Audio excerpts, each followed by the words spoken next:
everyone, how are you guys doing? I wanted to jump on here real quick for at least a minute. And I am driving, yes, but that's why I'm not looking at you. Anyway, I wanted to come on here because just the concept of drug injury is really heavy on my mind right now. And so, the idea that we have about drug injury typically is that it's suicide, right? Or sometimes we'll call it accidental overdose. Other times it's referred to as suicide. And those are definitely, drug injuries. But a drug injury by definition doesn't necessarily always lead to death. It can completely be by accident. Although it is ranked number 3 in the United States for it's number 3 in the death rate. So drug injury is a serious problem in the United States. I don't know about the rest of the world. I haven't done the statistics anywhere else, but at least here in our country, it's problematic. And again, sometimes it's accidental overdose, other times it's deliberate overdose. But the challenge that we face, and that's the reason I wanted to come on here today, is that we typically look at it as if it's related to mismanagement of prescriptions. It always faults the hospital, the doctor, and while oftentimes it can very well be linked to poorly mixing medications, using medications that shouldn't have been used together, or even for that matter, were used, and because of the individual's epigenome, it led to a serious problem. But again, drug injury does not necessarily always end in death. It can result in further illness, basically adverse reactions. Serious adverse reactions is considered a drug injury. And this is what I talk about a lot. And the types of adverse reactions are ones that lead to the irritating symptoms that we typically get, like rashes, hives, allergic type reactions. Additionally, you can get what's called additive reactions, which means that the adverse reaction actually is the accentuation of the effect of the medication. Those aren't necessarily as big of a problem as the ones that go unnoticed. And the ones that go unnoticed typically take a longer time to manifest into physical problems.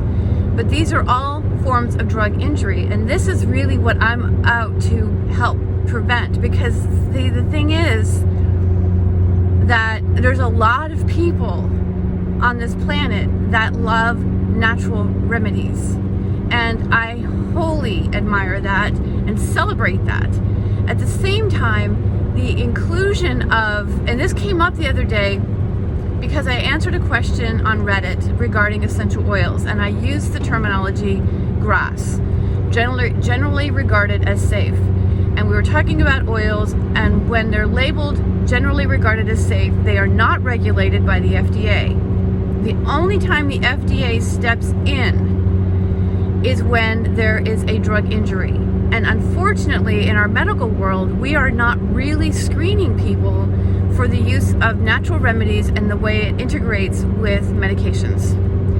And therein lies a huge problem, because that very well could become a drug injury of adverse reactions, okay? Not necessarily death, but definitely adverse reactions. And this to me is a problem, because this disturbs people. It thwarts people from really wanting to pursue any further natural remedies. We get scared. We're confused. We want to feel good, and so we're gonna, we shy away from doing too many different things. And what I'm looking to do is help. I guess I don't like the idea of saying preventing that, but yeah, actually preventing it. I realize people don't typically buy things for prevention. Buy into ideas for prevention, but the fact is that prevention really, in this case, is a big deal.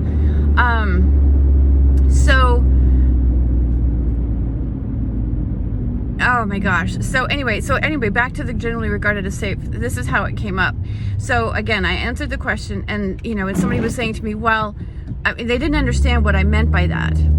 And so as I just explained, it has everything to do with the fact that they're not regulated until there is a report of an injury and or death. Then when it becomes subsequent, significant enough, then the FDA will step in and begin to investigate the particular product in question. That said, because they're generally regarded as safe, medical professionals aren't even looking at them as a potential for problems. And this is where I'm advocating that it's time for us to actually just be, and here's the really interesting thing, you guys. An essential oil is labeled generally regarded as safe because we use them. I don't know if you know this or not, but the essential oil industry is massive, and it's used for more than just bottling up nice fragrances and or blends. It's also used in the consumable industry, which meaning foods and beverages on the high end. So on those low amounts of oils being added to different consumables, it is generally regarded as safe. But when we start applying them to the human body in quantities that we're accustomed to doing and encouraged to do, now they're not so safe because they are chemicals and they do lead to chemical reactions in the body because the body is a walking chemistry lab.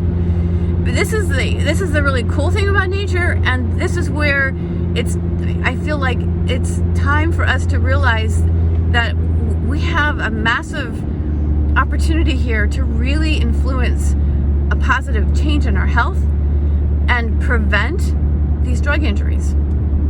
So that was my bit for today.